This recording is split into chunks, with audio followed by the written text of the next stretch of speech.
காப்பாற்றுற சக்தியும் அவங்களுக்கு தான் இருக்குது, பெண்களுக்கு, தாய்க்கு. அதே மாதிரி எங்க தீமை நடந்தாலும் அதை திரிசூலம்னு சொல்லுவாங்க. அந்த மாதிரி திரிசூலத்தை கொண்டு அழுக்கிற சக்தி யாருக்கு இருக்குது? யாருக்கு இருக்குது? சொல்லுங்க. எங்களுக்கு இருக்குதுன்னு சொல்லுங்க. பெண்களுக்கு தான் இருக்குது. எங்களுக்கு ஒண்ணுமே இல்லை. எங்களுக்கு இருக்கிறதெல்லாம் சாயந்தரம் காலையில இருந்து இந்த டாஸ்மாக்னு சொல்றாங்களே, அது எப்ப திறப்பாங்கன்னு நாங்க காத்துங்க கிடக்கிறோம். எப்ப திறப்பாங்கன்னு காத்துங்க. திறந்துட்டான்.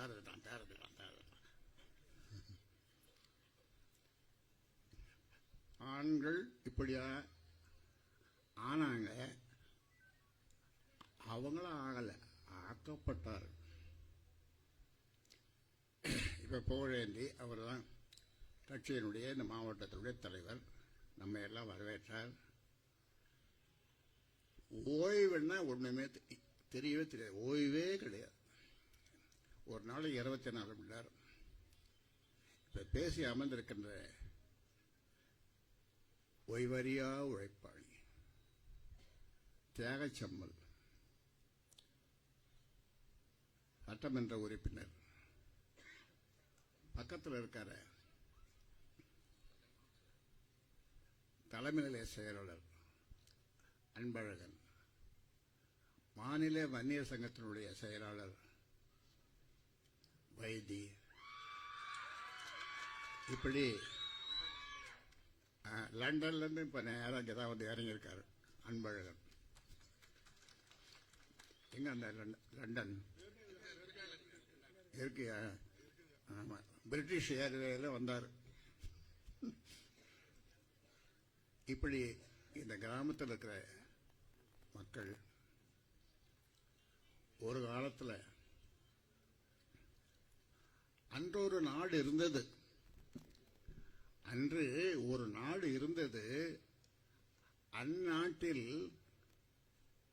அந்நாட்டில் இது இல்லை. எது இல்லை? குடி. அந்நாட்டில் குடி இல்லை. அண்ணா, அறிஞர் அண்ணா அவர்கிட்ட கேட்டாங்க, இந்த சாராய கடையை திறந்து வச்சா கூடுதலா கொஞ்சம் அரசாங்கத்துக்கு வருமானம் வருமா? No no no no. குஷ்டரோகி கையில் இருக்கிற வெண்ணெய் மாதிரி அந்த தப்ப நான் செய்ய மாட்டேன். அதே மாதிரி ராஜாஜின்னு சொல்லி முதலமைச்சர், பெரிய அறிவாளி. அவர் என்ன சொல்லுவோம்னா மூதறிஞர். மூதறிஞர்னா அறிஞர்களுக்குள்ளே பெரிய அறிஞர் ராஜாஜி. அவரு முதலமைச்சராக இருக்கும்போது சேலம், வடார்காடு மாவட்டம், ஆந்திரா இதெல்லாம் பூரண மதுவிலக்கு, ஒரு சொட்டு மது கிடையாது. ராஜாஜி. அதன் பிறகு ஓபி ராமசாமி ரெட்டியார் அவர் வந்தார். 25 ஆண்டு காலம் குடினா என்னன்னு தெரியாத ஒரு தலைமுறை. எத்தனை வருஷமா சொல்லுங்க, என் கூட பேசுங்க.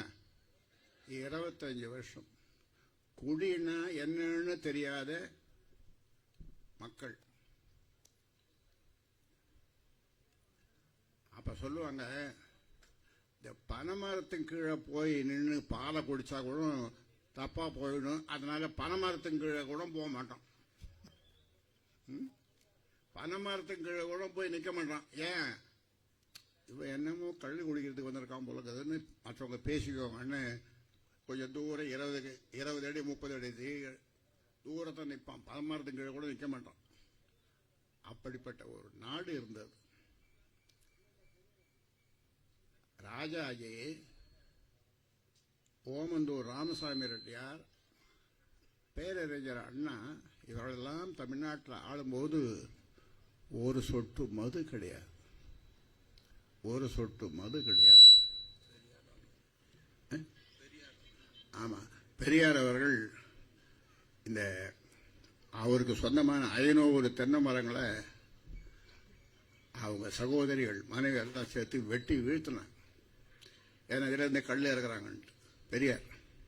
அதனால தான் அவரை பெரியாருன்னு சொல்றோம். அதன் பிறகு கலைஞர் திமுக வந்தது. அவரு சாராய கடையை திறந்து உத்தரவு போடுறார்.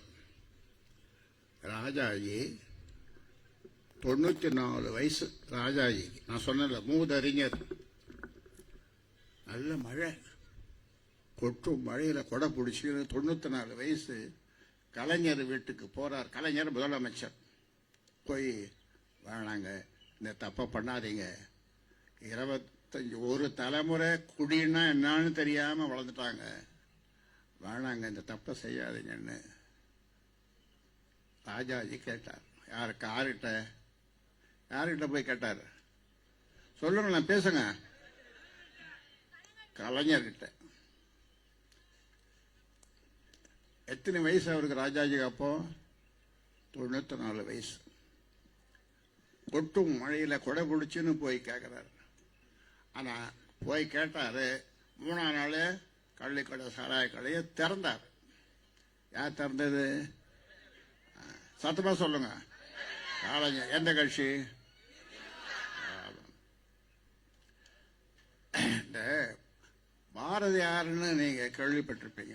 ஒரு கவிஞர், முண்டாசு கவிஞர்னு சொல்லுவாங்க அவரு, பாரதியார்.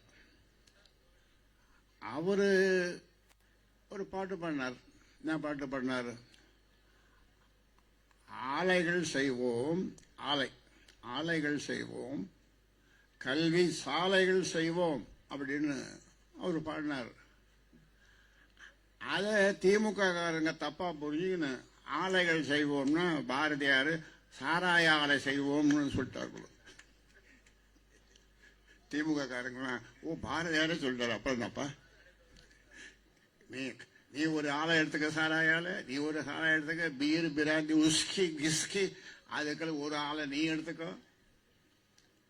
எல்லாருக்கும் இப்ப 8 பேருக்கு திமுக 8 பேர் வடிச்சுனே இருக்கிறாங்க. ராத்திரி பகலுமா வடிக்கிறாங்க. என்னத்தை வடிக்கிறாங்க?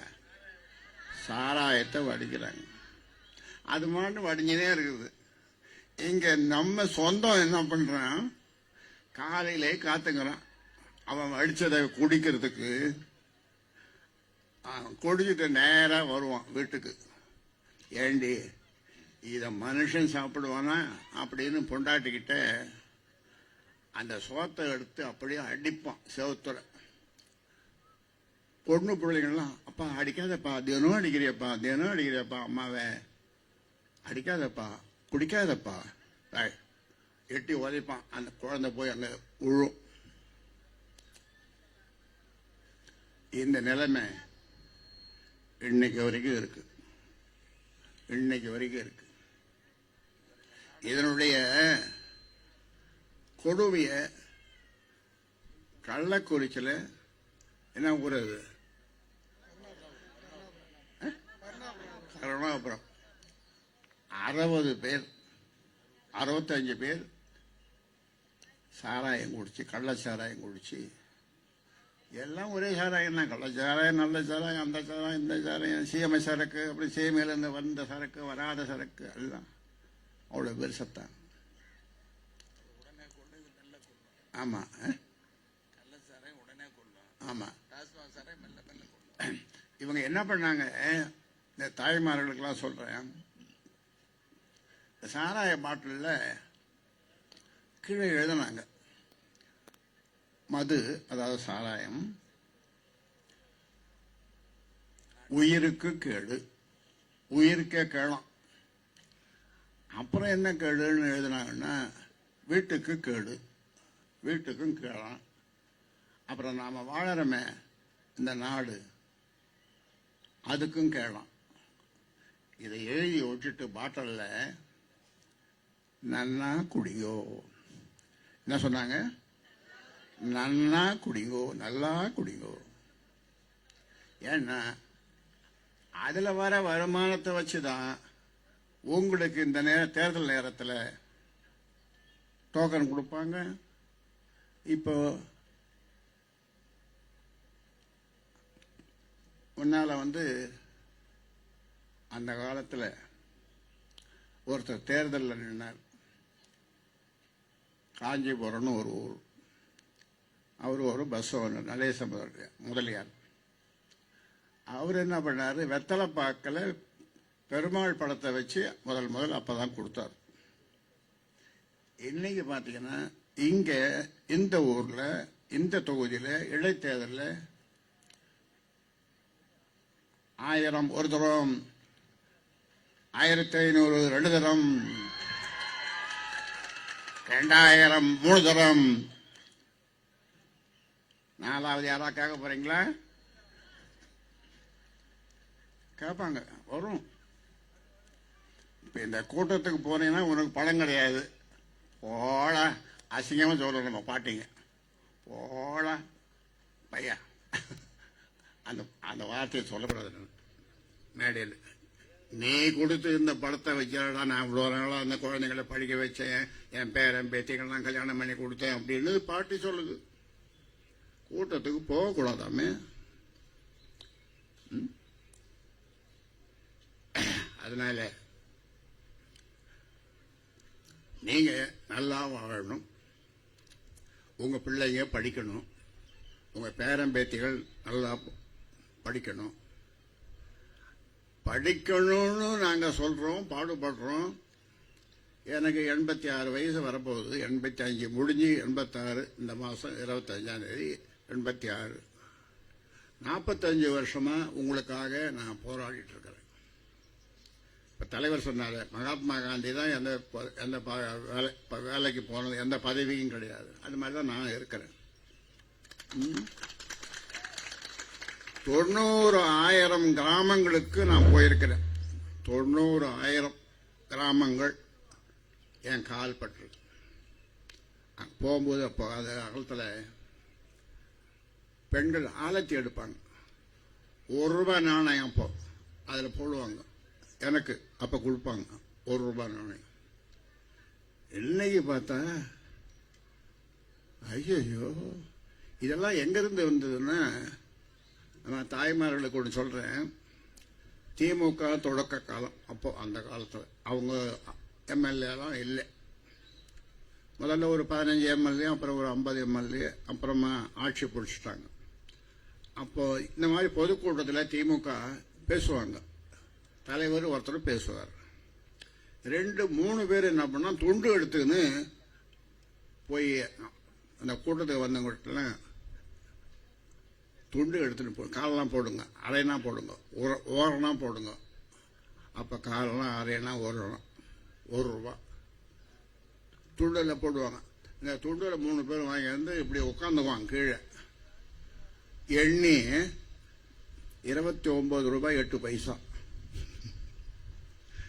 அப்படி சொல்லுவோம். அந்த கூட்ட செலவு உள்ள போக ₹20. இப்ப ₹20 20C. 20C என்னப்பா வைத்தி?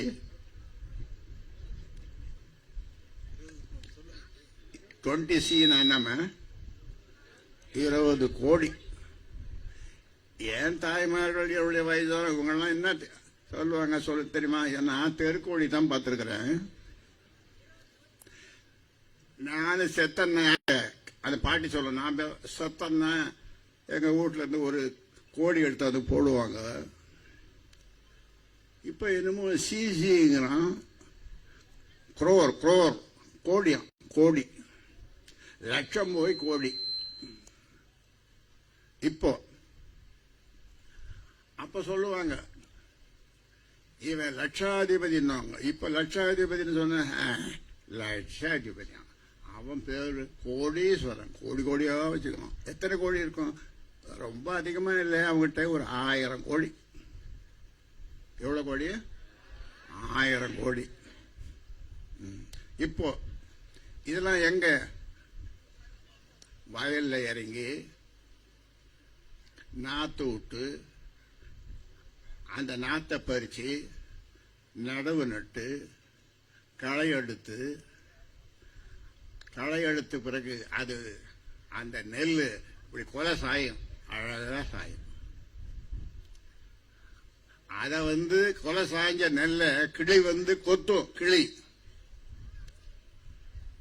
அந்த நெல்லை அறுத்து பெரிய கட்டா கட்டி பெண்கள் தலையில வச்சு களத்து பெட்டுக்கு கொண்டு போய் அடிச்சு, ஆமா ஆம்பளை அடிப்பான், இவ அரி அரியா எடுத்து கொடுப்பாங்க, அடிப்பாங்க, அப்புறம் தூத்துவாங்க. காத்து போயிடும் காத்திருக்கும் போதே தூத்து விடுவாங்க. இப்ப என்ன தெரியுமா, காத்து இருக்கும் போதே தூத்துனா என்ன அர்த்தம் சொல்லுங்களேன்? ஆட்சியில் இருக்கும் போதே அடிச்சுக்கோ அடிச்சுக்கோ அடிச்சுக்கோ அடிச்சுக்கோ, காத்துள்ள போதே அப்ப தூத்துவாங்க, மூட்டை கட்டுவாங்க, வீட்டுக்கு கொண்டு வருவாங்க, அதை வச்சுன்னு சாப்பிடுவாங்க. அது அந்த காலம், அது அந்த காலம்.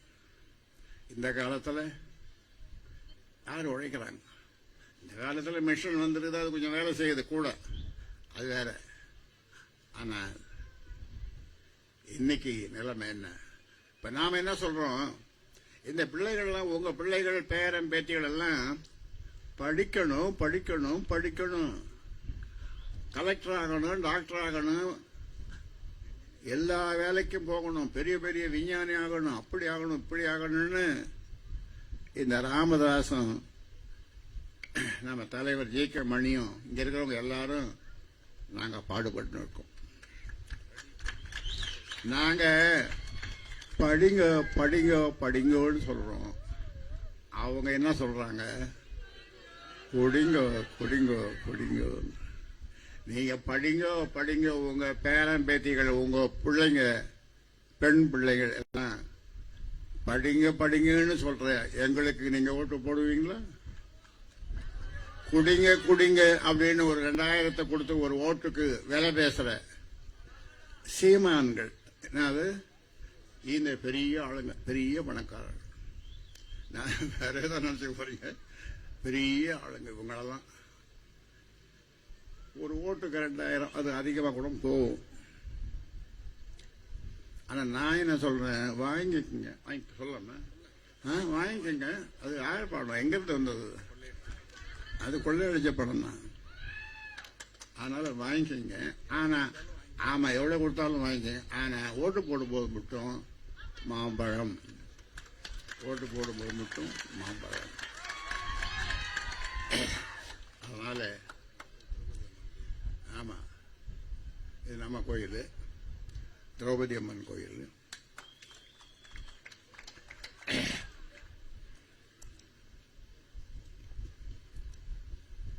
ஒரு பெண்ணு, ஐஸ்வர்யான்னு ஒரு பெண்ணு,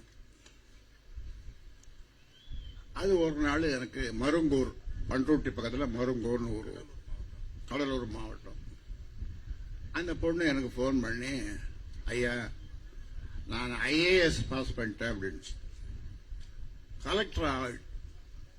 கலெக்டர் வேலைக்கு பாஸ் பண்ணிவிட்டேன், எனக்கு போன் பண்ணி சொல்லுச்சு. ரொம்ப மகிழ்ச்சிமா, வாழ்த்துக்கள் அப்படின்னு சொன்னேன்.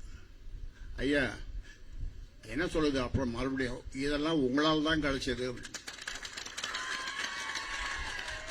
நான் கேட்டேன், ஏமா ஐஏஎஸ்ல கூட ரிசர்வேஷன் வச்சிருக்கலாம், அந்த எம்பிசி 20% அது ரிசர்வேஷன் இருக்கு, ஆனா இந்த ஐஏஎஸ் ஐபிஎஸ் அதுக்கு ரிசர்வேஷன் இருக்கா? ஐயா ஐஏஎஸ் ஐபிஎஸ் எழுதணும்னா ஒரு டிகிரி இருக்கணும், ஒரு பட்டம் இருக்கணும், ஒரு பட்டம் வாங்கியிருக்கணும். நான் அண்ணா யூனிவர்சிட்டியில், அண்ணா பல்கலைக்கழகத்தில் சேர்ந்து படித்து ஒரு டிகிரி வாங்கினேன். அந்த டிகிரி வாங்கினால்தான் நான் ஐஏஎஸ் எழுத முடிஞ்சது. அந்த அண்ணா யூனிவர்சிட்டியில் எனக்கு அந்த டிகிரி வாங்கிறதுக்கு யார் உதவி செய்யுதுன்னா, நீங்க வாங்கி கொடுத்த எம்பிசி இடஒதுக்கீடு அப்படின்னு சொல்லிச்சு. அப்புறம் இப்ப பார்த்தா அவன் அக்காவும் கலெக்டர். அவன் தம்பி ஒரு நாள் சென்னையில் நான் போயிட்டே இருக்கேன் காரில், அவன் என்ன என் கார் ஓரமாகவே ஸ்கூட்டரில் வரான். அந்த பையன் நான் டிரைவர்கிட்ட சொல்லி, இந்த பையன் கூடவே வரான், அவன் நிறுத்த, அவன் என்னான்னு கேட்பான். அவனை கூப்பிட்டேன். என்னடா பண்றேன்? நான் இங்கே ஐஏஎஸ்க்கு படிக்கிறேன், கோச்சிங்கு. அப்போ நான் சொன்னேன் அவங்ககிட்ட, நீ கலெக்டர் ஆயிடுவே. நீ கலெக்டர் ஆனதும் உனக்கு ஒரு நாள் நான் கார் ஓட்டுறேன். நீ கலெக்டர் ஆனதும் உனக்கு ஒரு நாள் கார் ஓட்டுறேன் அப்படின்னு சொன்னேன். அதை போட்டோலாம் எடுத்துக்கிட்டு எல்லாம் போட்டுக்கணும். எதுக்கு சொல்றேன்னா, உங்களுக்காக 86 வயசு வரப்போகுது. உங்களுக்காக நாளும் பாடுபட்டு கொண்டிருக்கிற எங்களுக்குன்னு சொல்றதை விட உங்களுக்கு தான். உங்க சொல்லுவாங்க, குலம் வாழ கோத்திரம் வாழ என்று சொல்லுவார்கள். உங்க குலம் தழைக்க, உங்க கோத்திரம் தழைக்க, உங்க குடும்பம் தழைக்க, உங்க பிள்ளைகள் பேர பிள்ளைகள் எல்லாம் படிச்சு பெரிய உத்தியோகத்துக்கு போகத்தான் நாங்க அயராது பாடுபட்டுக்கிறோம். அதனால இந்த ஊர்ல சிந்தாமணியில வந்து இந்த நேரத்தில் உங்களெல்லாம் பார்க்கணும்னு நம்ம புகழேந்தி கட்டளை போட்டார். ஐயா நீங்க வந்து ஆகணும் சிந்தாமணிக்கு. சரிப்பா வரேன்னு சொன்னேன்.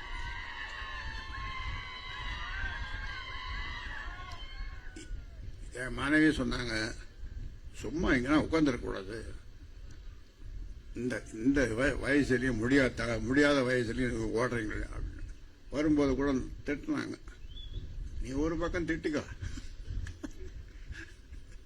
அப்படின்னு சொல்லி, நான் சிந்தாமணி மக்களை பார்த்துதான் ஆகணும்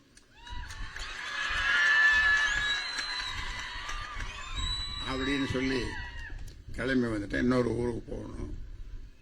அதனால நீங்க மறக்காம, அதிலும் குறிப்பா பெண்கள் எல்லாம் இப்ப இன்னைக்கு ரொம்ப விழிப்பா இருக்காங்க, உஷாரா இருக்காங்க. பாட்டி சொல்லுது, ஓடா பெரிய பணம், நீ எங்களா எப்படா சம்பாதிச்ச, எப்படா சம்பாதிச்ச? நான் மாம்பழத்தை தான் போட போறேன், என்ன பண்ண போறேன் அப்படின்னு சிந்தாமணியில் இருக்கிற பாட்டி பெண்கள். நீங்க நினைச்சா, பெண்கள் நினைச்சா எதையும் செய்ய முடியும். அவ்வளோ சக்தி இது உங்ககிட்ட.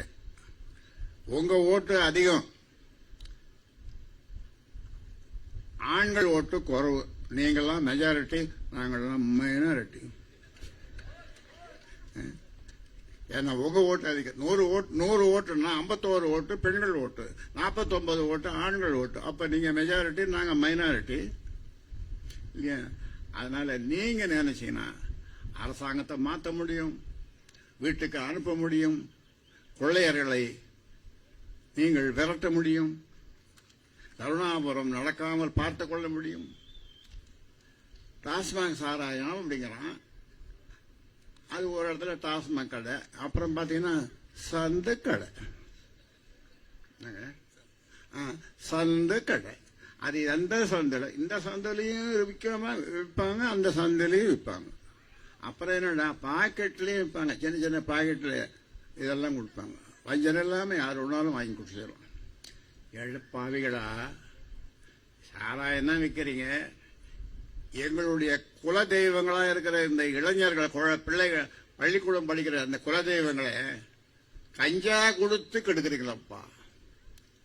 உங்களை கையெழுத்து கும்பிட்டுக்கிறேன், இந்த கஞ்சாவை ஒழிங்கன்னு எவ்வளோ சொல்லி பார்த்தேன், கேட்கல.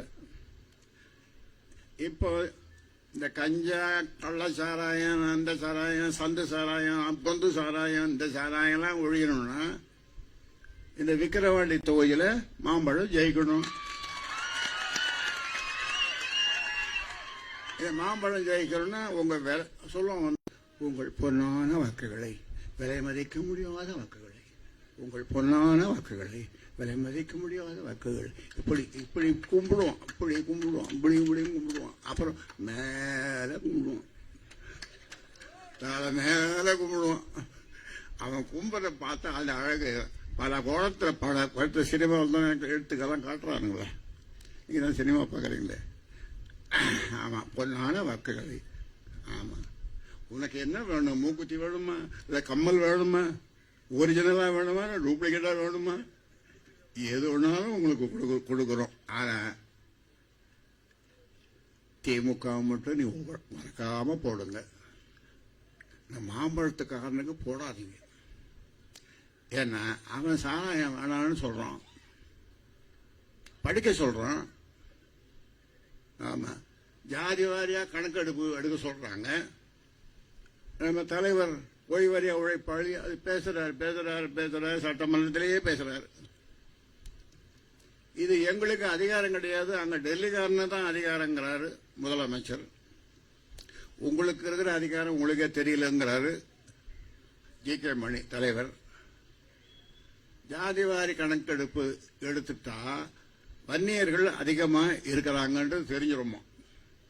அப்ப வன்னியர்கள் அதிகமாக, நாங்க வன்னியர்களை மட்டும் கொடுத்து சொல்லல, 20% 108 ஜாதி, இந்த 20 விழுக்காடு.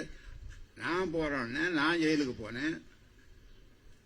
மொத்தம் சென்ட்ரல் ஜெயில எத்தனைங்க இருக்கு? 11 இருக்குது மத்திய சிறைச்சாலை. இந்த பாளையங்கோட்டை ஜெயிலுக்கு தான் நான் போகல. யாருக்காக? உங்களுக்காக. இந்த 7 நாள் சாலை மறியல், ஒரே நாள்ல 21 பேரை சுட்டாங்க. இங்க இந்த தொகுதியிலேயே 8 பேர் என்ன அரெஸ்ட் பண்ணாங்க, கைது பண்ணாங்க. கைது பண்ணி சென்னையில் இருக்கிற சென்ட்ரல் ஜெயில் அங்க இட்டு போனாங்க. அங்க இட்டு போய் ஒரு செல்லுன்னா இந்த மேஜர் இது மாதிரி ஒரு 10 இருந்தா இருக்கும். அதான் அதிலே தான் படுத்துக்கணும், அதிலேயே கக்கஸ் ஒன்று இருக்கும். அதெல்லாம் என் கூட அதில் தான் நான் படுத்துக்கணும். ஒரு செல்லு, ஒருத்தருக்கு ஒரு செல்லு. என் கூட 1,00,000 பேர் அரெஸ்ட் பண்ணாங்க அந்த செல்லில். அவங்க யாருன்னா, பக்கத்தில் கூவம் ஆறு ஓடுது, அதுல இருந்து வந்த கொசுக்கள். 1,00,000 கொசுக்கள் என் கூட குடியிருந்தது அந்த செல்லுல. 1,00,000 கொசு. அப்புறம் ஒரு 15 நாள் பொறுத்தனா வெளியே வந்தேன். அப்புறம் நல்லா எதுக்கு சொல்றேன்னா, உங்களுக்காக தான். அதனால எல்லாரும் நீங்க எல்லாருக்கும் சொல்லுங்க. உங்களுடைய சொந்த பந்தங்கள் பல ஊர்ல இருப்பாங்க, பொண்ணு கொடுத்து பொண்ணு கட்டிருப்பீங்க, அவங்களெல்லாம் சொல்லுங்க, எல்லாரும் சொல்லுங்க. நம்ம பிள்ளைங்களுக்காக தொடர்ந்து பாடுபடுகிற பாட்டாளி மக்கள் கட்சிக்கு மாம்பழ சின்னத்திற்கு நீங்கள்லாம் ஓட்டு போடுங்கன்னு அவங்களுக்கும் சொல்லுங்க, எல்லாருக்கும் சொல்லுங்க, நீங்களும் போடுங்க. ஏன்னா உங்க பேரன் பேத்தி, இப்போ நான் ஒருத்தன் வருவான், ஒரு பையன் ஒரு பொண்ணு என்னை பார்க்கறதுக்கு தினம் 100 பேர் மேலே வராங்க வீட்டுக்கு, என் தோட்டத்துக்கு. அதில் ஒருத்தன் ஒரு 8 வயசு பொண்ணு, 10 வயசு பையன். உனக்கு எத்தனை பேர்? ஒரு பொண்ணு ஒரு பையன் சொல்லணும். போய் பொண்ணுன்னு சொல்லக்கூடாது, பெண் தெய்வம்னு சொல்லு. பெண் தெய்வம்னு சொல்லு. பையன்னா பையன் சொல்லிக்குவோம், பெண்ணுன்னா பெண் தெய்வம். நான் சொல்லுவேன், ஒரு பாட்டை சொல்றான் அப்படின்னு. என்னடா என்ன சொல்லுங்க ஐயான்னு. கோயில்கள் எதற்கு, தெய்வங்கள் எதற்கு, உனது புன்னகை போதுமடி. பொண்ணு காலையில் எழுந்தது சிரிக்குது பாரு, அந்த சிரிப்பை பார்த்தாலே உனக்கு போதும்டா. கோயிலுக்கும் போவனா, நீ தெய்வத்தையும் தொழ வேணாம், உன் பொண்ணுடைய பொன் சிரிப்பு இருக்கிற அந்த போதும்டா அப்படின்னு சொல்லுவோம் அந்த பாட்டை. அதனால பெண்களுக்கு முதல் மரியாதை அந்த காலத்திலிருந்து நம்ம கொடுப்போம், இன்னைக்கும் கொடுக்கணும்னு சொல்றோம். அதனால அருமை என்னுடைய உறவுகளே, சொந்தங்களே, சிந்தாமணியில வாழ்கின்ற எல்லா சமுதாயம், இங்க நிறைய சமுதாயங்கள் இருக்காங்க, எல்லா சமுதாயங்களுக்கும் சொல்றேன், எல்லா சமுதாயங்களும் சேர்ந்து நீங்க மாம்பழத்திற்கு வாக்களித்து பனையபுரம் சி சி அன்புமணி. தனியா நின்று எப்போ எவ்வளோ ஓட்டு வாங்கினாரு? தனியா நின்று 42,000 ஓட்டு நீங்க தான் போட்டீங்க. நல்ல நல்ல மனுஷன் சி அன்புமணி. எந்த நேரம் கூப்பிட்டாலும் உங்ககிட்ட வந்து நிற்பார், உங்களுக்கு செய்வார், ஒரு வழி வருவார். ஆனா இந்த இன்னொரு கட்சி நம்மளை ஏற்று நிக்குத, அந்த கட்சிக்கு போட்டான், அவ்வளவுதான் அவ்வளவுதான். இன்னைக்கு பொன்னான வாக்குகள், விலை மதிக்க முடியாத வாக்குகள் சொல்லி வாங்கி விடுவோம், அதோட சரி. அதனால இதெல்லாம் நீங்க மனசுல வச்சுட்டு நீங்க ஆமா இப்ப 2,000 கொடுக்கணும்னு சொன்னாங்க, அது பத்தாதுங்க. 2,000 நாங்க எத்தனையோ பார்த்துட்டோம். எல்லாம் மறுபடியும் இந்த 2,000 உங்ககிட்ட தானே வரப்போகுது, டாஸ்மாக் கடைக்கு தானே வரப்போகுது. அதனால ஒரு 5,000 கொடுங்க. குறவா சொல்லிட்டேன். 10,000 10,000 கேட்டாலும் கொடுப்பான். ஆனா நீங்க ஓட்டு போட மாட்டீங்கன்னு அவங்களுக்கு தெரியும். மாம்பழத்துக்கு தான் ஓட்டு போடுவீங்கன்னு தெரியும். அதனால ஜோசியர்களும் 4-5 ஜோசியரை பார்ப்பான். நீங்க 2,000 கொடுக்கலாமா, அதுக்கு மேல போவாதீங்க, அவங்க மாம்பழத்துக்காரங்க, மாம்பழம் தான் ஜெயிக்கங்க, அதனால மாம்பழத்தை தான் போடுவாங்க, வேணா எதுக்கு போய் 2,000 மேல கொடுக்குறீங்க அப்படின்னு ஜோசிக்காரன் எல்லாம் சொல்லிட்டான். அதனால திரௌபதி அம்மன் கோயில் அந்த இடத்துல இந்த கூட்டம் போட்டிருக்கீங்க, ரொம்ப மகிழ்ச்சியா இருக்குது, ரொம்ப மகிழ்ச்சியா இருக்குது. எங்க ஊர்ல பாரத கூத்து 18 நாள் எங்க ஊர்ல நடத்துவாங்க. நான் பிறந்த ஊர்ல 18 நாள் நடக்கும். நான் சின்ன பையனா இருக்கும்போது ஒரு பாய் எடுத்த போது இடம் பிடிச்சிக்குவோம். அப்போ கூத்து பார்க்கறதுக்கு. ஆமா, அந்த ஒரு வேஷம் வரும், பொம்பளை வேஷம். அவ வந்து என்ன பாடுவார், தங்க சரிக சேர எங்கும் பழ பழக்க எங்கும் பழ பழக்க அப்படின்னு அவன் அவன் பின்னால பாடுறவன் அதை பாடுறான் பாரு. 3 ஊருக்கு கேட்கும். அப்ப மைக்கெல்லாம் கிடையாது. 3 ஊருக்கு கத்துறது பின்னால பின்பாட்டுன்னுவாங்க. ஒரு ரவுண்டு அப்படி சுத்தி ஒரு தக்கச்சாரி கச்சாரி எல்லாம் கச்சாரி கச்சாரி இப்படியெல்லாம். இன்னைக்கு பாத்தீங்கன்னா சினிமா வந்து நம்மளை என்னமோ நல்லதெல்லாம் காட்டுறாங்க. ஆமா, சரி, இதோட போதும். இன்னொரு ஊருக்கு போகணுங்கிறாரு. போயந்தி போலாமாப்பா வைத்தி இனியா தாத்தா?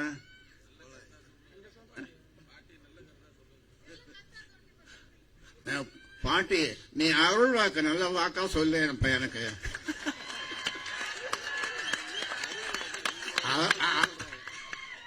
பாட்டி சொன்னதான் பலிக்கும்.